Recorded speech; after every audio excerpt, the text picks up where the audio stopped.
Премиерот Христијан Мицкоски денеска присуствуваше на пуштањето во употреба на реконструираните операциони сали во клиничкиот центар Мајка Тереза, при што најави нови инвестиции во здравствениот сектор и зајакнување на современата инфраструктура. Со реализацијата на 6 пуштени сали, дополнителни 4 кои се очекува да бидат пуштени во следните месеци, целосно ќе биде завршен процесот на поставување на 10 современи и модерни операциони сали во главниот клинички центар. Премиерот најави дека до почетокот на летото ќе биде завршен и нов проект во болницата 8 септември, каде што исто така ќе бидат изградени супермодерни операциони сали. Според него, ова ќе ја позиционира земјата како лидер во регионот по ваков тип на медицински капацитети. Во здравството има многу предизвици. Потребни се фундаментални структурни промени во менталитетот на политичарите, но и на здравствениот кадар.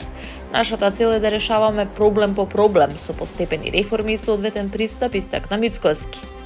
Премиерот нагласи дека здравството останува врвен приоритет на владата и дека ќе продолжат да се вложуваат напори за подобрување на инфраструктурата и услугите, со цел заштита на здравието на граѓаните.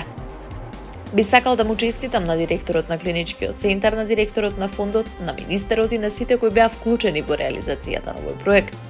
Во периодот кој следува ќе продолжиме да се радуваме на нови проекти од ваков тип кои ќе бидат ставени во функција за здравието на граѓаните, заклучи премиерот.